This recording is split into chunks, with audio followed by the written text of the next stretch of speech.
If you're over 45, you may have wondered what the best cardio is to get fitter, lose body fat without wrecking your joints or feeling wiped out. So in this video, I'm going to break down the best and worst cardio exercises for people over the age of 45. I'm going to provide you with the criteria that I use to base my decisions. And don't worry, there's no endless burpees or pounding the treadmill, okay?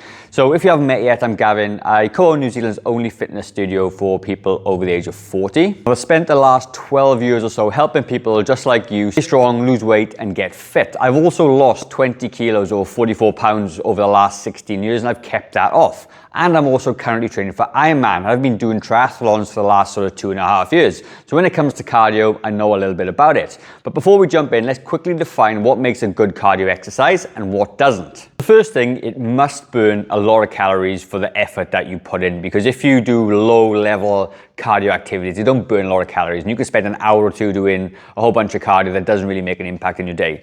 The second thing, you must be able to recover from it, because if you do cardio which leaves you tired, sore, really exhausted, then that's not going to be a good thing either, because we need something that's repeatable for you to recover and repeat again maybe the next day. The third thing, it must preserve your muscle mass, because if you're doing sorts of cardio, really high intensity cardio, that breaks down your muscle, and that's not going to be a great thing either. So we must be able to preserve muscle mass. The fourth thing, it must either preserve your bone density or maybe increase your bone density. So that's really an important thing as well. And the last thing, it's got to be easy to do with very low barrier to entry. You don't want to be spending 30 minutes getting ready for a cardio session. It's going to take a whole bunch of time. So I'm going to take you over to the whiteboard. I'm going to break everything down for you. And by the end of this video, you're going to know exactly what the best cardios are, and you can go away and do them for yourself. I actually want to cut in here real quick. So I'm just about an hour into my long run on a Sunday, which today is 2.5 hours, because obviously as I'm training for Ironman. And I was thinking about this video that I filmed, and I think I missed something out. And what I missed out is that all cardio really is good for you. It is very important to do cardio. You need to be doing at least 150 minutes of cardio per week for your heart health. Studies are showing time and time again that it increases the quality of life and your even length of life as well for some people, right?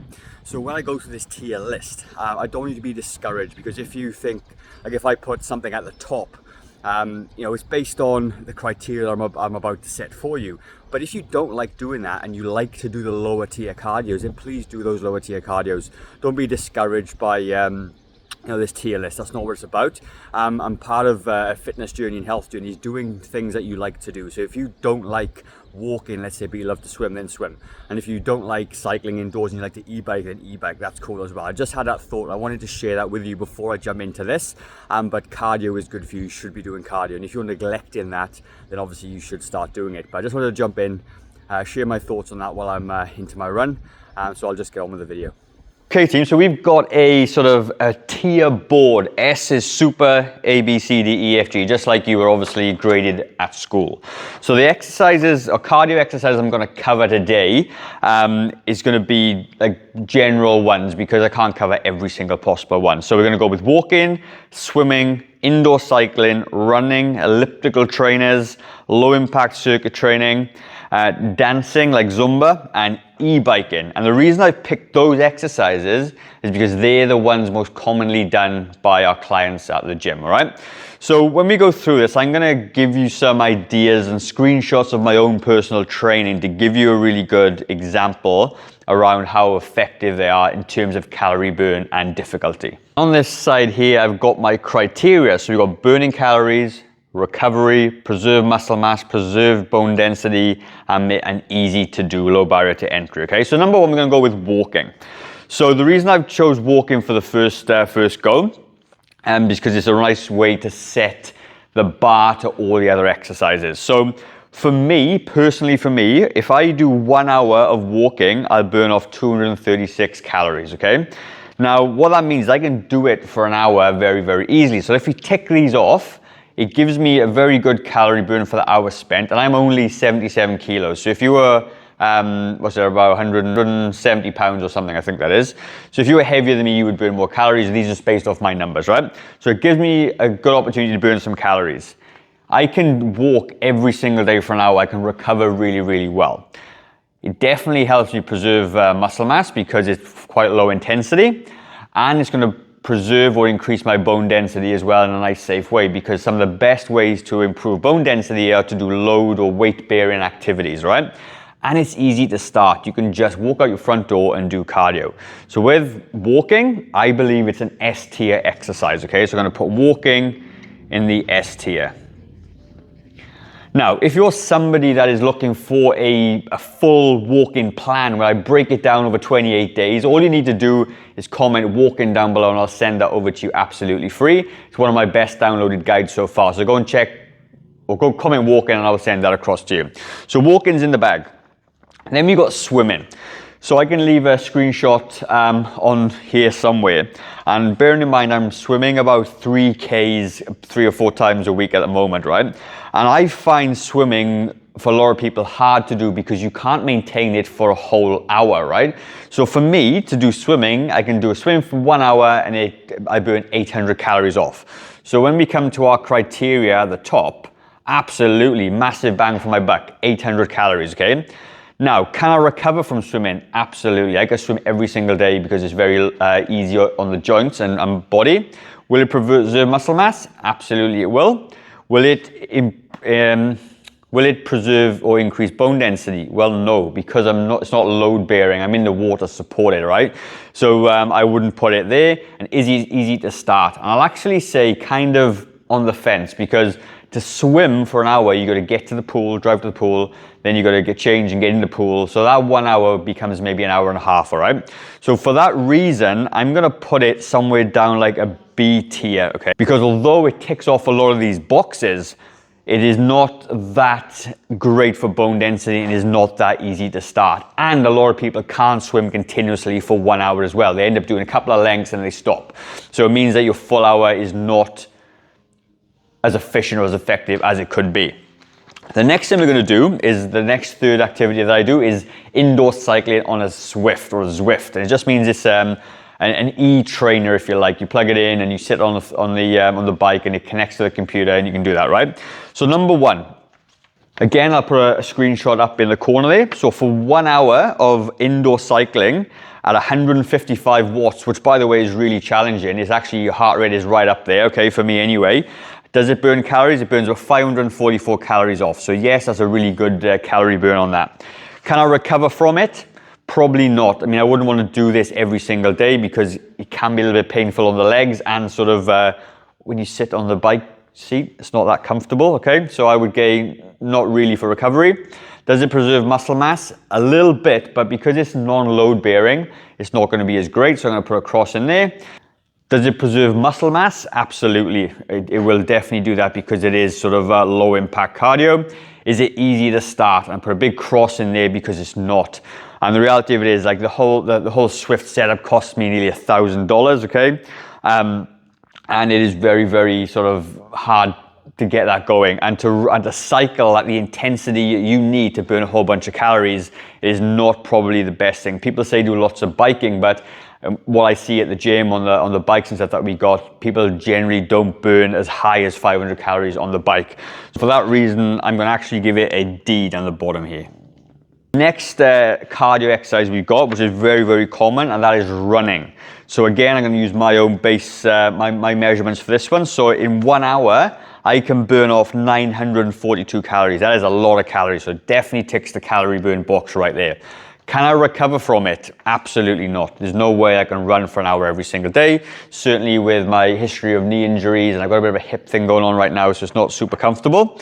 Does it preserve muscle mass?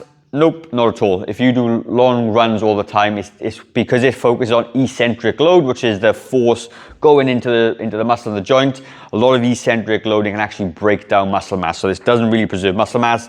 Does it preserve bone density? Well, yes, because it's so high impactful. And is it easy to start? Well, yes, it is easy to start. But because of these loss of muscle and recovery, I'm going to put it down here in the sort of Zwift category for running. On a side note to that, I have obviously, over the last sort of 12 years or so, I'm helping lots of people get fit and healthy and stuff, a lot of people used to be runners and all have injuries. And the thing of it is, they come back and they lose some weight and they get stronger and they want to try run again. And I think nearly every single person that restarts running again will injure themselves. So I really don't think running should be something that we need to be doing over 45. That's my hypocritical opinion, despite I'm doing an Ironman, okay? So the next exercise we've got is going to be the elliptical trainer. Now I haven't got one of these, so I couldn't use my own body stats, but what I did was I kind of threw this into ChatGPT to give me some numbers based on my other watts and my other sort of, my other stats.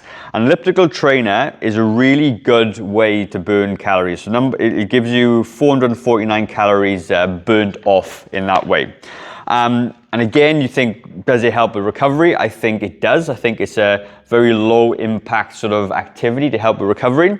Will it preserve muscle mass? Then yes, it will, because it's low impact. Preserve bone density? I think it will preserve it, because you're literally on that machine. There is load going into the elliptical. So I'm going to put a tick in the box there, and it is easy to start. Well, if you have access to a gym, it is very easy to start. So I'm going to pop this up in here. The reason it's not an S tier is because you can't just walk out the front door, okay? So elliptical is going to give an A. The next mode of cardio we've got is low impact circuit training. So in the space I'm in right now, we do lots of circuit training, strength-based circuit training here. And again, if I was to calculate my own numbers, it would burn off about 530 calories, which for 1 hour is not bad, okay? So again, we're gonna hit the burning calories. Can you recover from this type of training all the time? No, you can't, because if you're doing circuit training 6-7 days a week, you're definitely going to be, hard to recover from. You might pick up some injuries because you're using weights and stuff all the time, okay? Will it preserve muscle mass? Well, maybe if you do it moderately, 2 or 3 times a week, and I put this in the same space as like weight training, essentially, okay? So will preserve some muscle mass as long as you're recovering.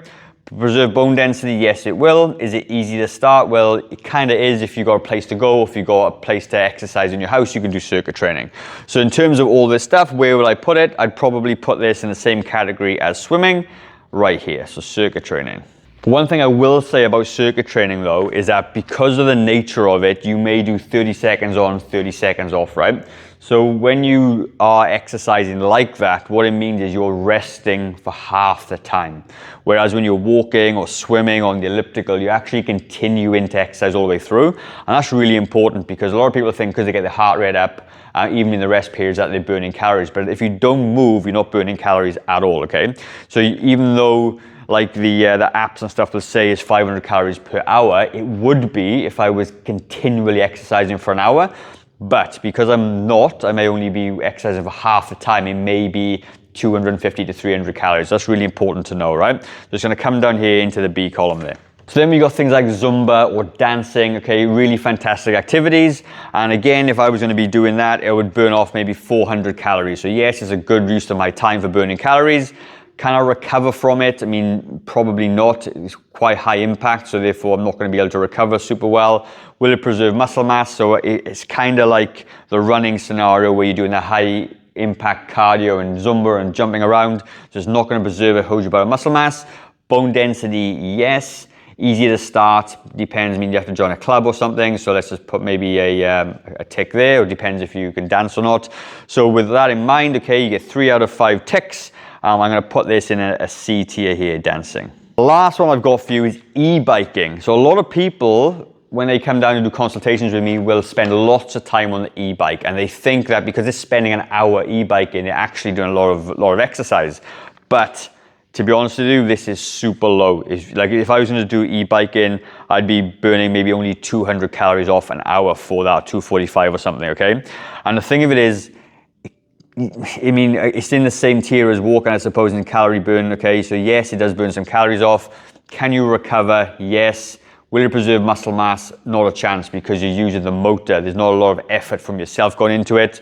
Definitely not going to preserve bone density, and it's easy to start. But when you got a price tag of maybe $4,000 for an e-bike, probably not, okay? So that's going to be probably one of the worst ones, and it's going to come down into the E thing there. So e-bike is going to be right at the bottom.